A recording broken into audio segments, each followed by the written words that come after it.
আমরা লম্বা সময় আমি সানি আমরা একটা বড় টিম ইংল্যান্ডে ছিলাম লম্বা সময়। আমরা লেখাপড়া করেছি, কাজ করেছি, প্র্যাকটিস করেছি ওখানে। তো আমাদের একটা ব্রিটিশ সোসাইটিকে খুব কাছ থেকে দেখবার সুযোগ হয়েছে এবং প্রথম দিন থেকে আমরা যখন ছাত্র অবস্থায় পড়তে গিয়েছি আমাদের মধ্যে কিন্তু এই প্রশ্নগুলো আমাদেরকে তাড়িত করতো যে আমার দেশটা এরকম না কেন। আপনি সেখানে ঘড়ি ধরে ধরে ট্রেনে বাসে চড়ে এক জায়গা থেকে আরেক জায়গায় যেতে পারবেন, আপনার নিরাপত্তার গ্যারান্টি আছে, আপনার চাকুরির গ্যারান্টি আছে, লেখাপড়ার গ্যারান্টি আছে, মৌলিক মানবাধিকারের গ্যারান্টি আছে, কিন্তু বাংলাদেশ রাষ্ট্রে সেগুলো নাই কেন? এই প্রশ্নগুলোর জায়গাতে আসছে যে কল্যাণ রাষ্ট্রের ধারণা, যেটা দ্বিতীয় বিশ্বযুদ্ধের পরে ইংল্যান্ডে এবং ইউরোপে বেশ জনপ্রিয় হয়ে ওঠে। কল্যাণ রাষ্ট্রের ধারণাটা কী জিনিস? কল্যাণ রাষ্ট্র হচ্ছে রাষ্ট্র জন্ম থেকে মৃত্যু পর্যন্ত নাগরিকের প্রত্যেকটা বিষয়ে দেখভাল করবার দায়িত্ব নেবেন। নাগরিক ওনার শ্রম দিয়ে, ওনার যোগ্যতা দিয়ে, মেধা দিয়ে চাকরি করবেন, ব্যবসা করবেন, রাষ্ট্রকে ট্যাক্স দেবেন, আর এর বিনিময়ে নাগরিককে দেখভাল করবার জন্য যা যা দরকার ওনার জন্ম থেকে মৃত্যু পর্যন্ত এর পুরোটার দায় হচ্ছে রাষ্ট্রের। এই জন্য দেখবেন যে আপনারা খবরে আটলান্টিকে যখন ভয়েজে গিয়ে একজন ক্যাপ্টেন অথবা একজন বোট যিনি চালান তিনি যখন আটকে যান তখন দেখবেন যে আমেরিকা ফ্লিট পাঠায় দেয় তার নাগরিককে সেভ করবার জন্য, বিমান বাহিনী পাঠায় দিচ্ছে, জাহাজ পাঠায় দিচ্ছে, কারণ সে তার একজন নাগরিককে জীবন বাঁচানোটা সে এত রাষ্ট্রের জন্য গুরুত্বপূর্ণ মনে করে। তুরস্ক দেখেছি আপনার মেডিকেল ট্রিটমেন্ট দরকার একজন তুর্কি নাগরিকের, অস্ট্রিয়াতে বসে সে অ্যাপিল করেছে, তুরস্কের প্রেসিডেন্ট এরদোয়ান বিমান পাঠিয়ে দিয়ে ওই একজন নাগরিককে তুরস্কে ফেরত নিয়ে আসছে। এটা হচ্ছে রাষ্ট্র। তাহলে আমার রাজনীতির কেন্দ্র হচ্ছে আমার নাগরিক, আমার মানুষ, আমার জনগণ এবং তাদের অধিকার, যেটাকে আমরা বলছি কল্যাণ রাষ্ট্র।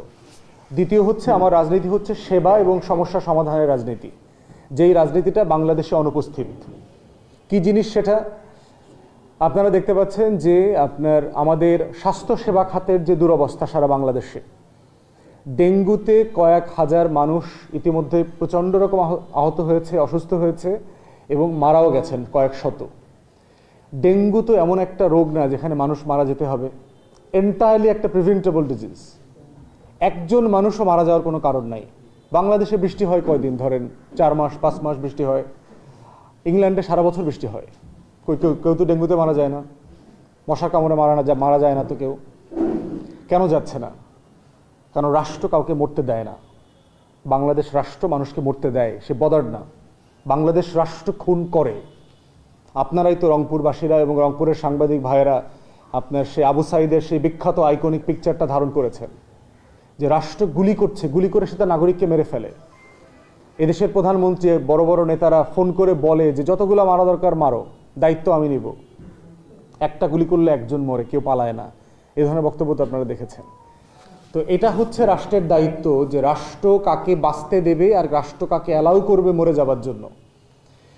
আমাদের স্বাস্থ্য খাতের বাস্তবতা নিয়ে এই জন্য আমরা বারবার আপিল করেছি সরকারের কাছে যে কি কি করা দরকার। স্বাস্থ্য উপদেষ্টার সাথে দেখা করে আমরা 13 দফা আমাদের অবজারভেশন দিয়েছি কি কি কাজ করলে মানে ইমিডিয়েটলি আমাদের স্বাস্থ্যসেবার মান বাড়বে এবং আমাদের নাগরিকরা স্বস্তিতে চিকিৎসা নিতে পারবেন।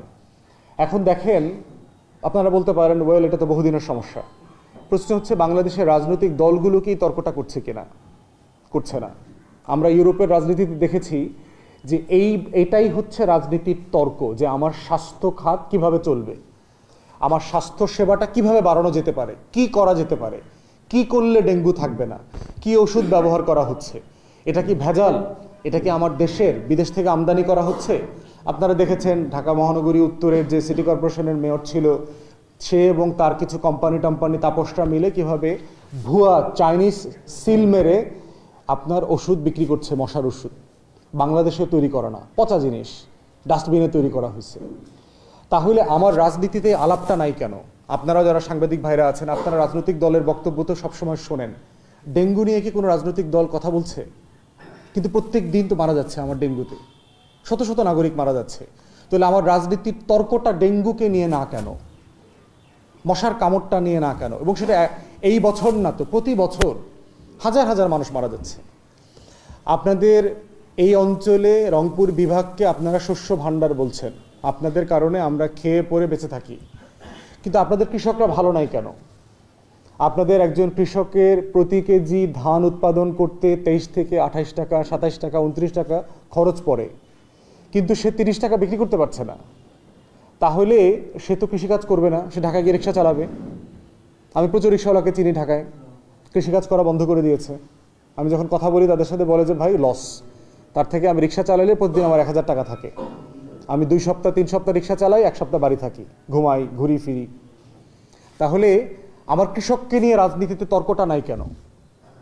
কিসে আমার কৃষক ভালো থাকবে, কি করলে আমার কৃষককে বাঁচিয়ে রাখা যাবে? কারণ সে তো আমার অর্থনীতির ভিত। তার গায়ের চামড়া হয়তো সুন্দর না, তার গায়ের ঘামে হয়তো অনেক গন্ধ লাগে, কিন্তু সে তো আমাকে খাওয়ায় পরায় রাখে, আমাকে বাঁচায় রাখে। তাহলে তাকে নিয়ে কেন আলোচনাটা নাই? তর্কটা তাকে নিয়ে না কেন? রাজনীতিটা তাকে না নিয়ে কেন? তাহলে তার কাছে আপনি ভোট চান, কিন্তু তার জীবনটাকে উন্নত করবার জন্য কোনো রাজনীতি আপনি করছেন না। এই জন্য আমরা কিন্তু বারবার দাবি করেছি যে কৃষককে প্রতি কেজি ধানের এগেনস্টে 5 থেকে 7 টাকা প্রফিট দিতে হবে রাষ্ট্রকে। দেখলাম এই সরকার আমাদের পরামর্শ শুনেছে। গতকালকে পত্রিকাতে দেখলাম আপনার সরকার এই বছর ধান কিনবে 33 টাকায়, চাল কিনবে কৃষকের কাছ থেকে মোটা চালটা 43 টাকায়। তাহলে কৃষকের 6 থেকে 7 টাকা ন্যূনতম কেজিতে আপনার লাভ থাকবে। এটা হচ্ছে আমাদের রাজনীতি। আমরা উপদেষ্টাদের সাথে দেখা করে বলেছি যে আপনি চিনি নিয়ে আমাদের এত কেলেঙ্কারি প্রতি বছর, ব্রাজিল থেকে চিনি আনা, অমুক দেশ থেকে চিনি আনা, ভারত থেকে চিনি আনা। আরে ভাই, আমার দেশে তো বিখ্যাত বিখ্যাত চিনিকল ছিল, সেগুলোকে আপনি বাঁচাচ্ছেন না কেন? সেগুলোকে আপনি উজ্জীবিত করছেন না কেন? আমার দেশের যে আপনার লাল চিনি যেটা করে, এটা বিশ্বের, আপনার আমার আখ, বাংলাদেশের আখটা হচ্ছে পৃথিবীর অন্যতম উন্নত মানের আখ। তা আপনার আখের মান যদি ভালো হয়, আপনার চিনির মান ও কোয়ালিটি ভালো হবে। তো সেই জায়গাটা কেন হচ্ছে না? তো আমাদের পরামর্শ শুনে আপনারা দেখেছেন যে আমরা দেখলাম যে দিনাজপুরে আপনাদের একটা চিনি কল আছে। এখানে আদিলুর রহমান সাহেব উনি এসছিলেন। আদিল ভাইকে আমি ব্যক্তিগতভাবে বলেছি এই বিষয়ে। আদিল ভাই এসছেন, গতকালকে চিনি কল ভিজিট করতে গেছেন এবং ওনারা এটা কিভাবে রিভাইভ করা যায় চিনি কলগুলো, সেগুলো নিয়ে কাজ করছেন। এটাই হচ্ছে আমার রাজনীতি। এখন আপনারা বলতে পারেন ভাই এগুলো তো কখনো রাজনীতিতে শুনি নাই। শুনেন নাই বলেই তো দেশের এই অবস্থা। আমার রাজনীতিটা মানুষকে ঘিরে, আপনাদেরকে ঘিরে, জনগণকে ঘিরে। জনগণের দুঃখ, কষ্ট, ভোগান্তি কিভাবে লাঘব করা যায়, সেটা আমার রাজনীতি। এবং এগুলো পশ্চিমা বিশ্ব করে বলেই তারা উন্নত বিশ্ব।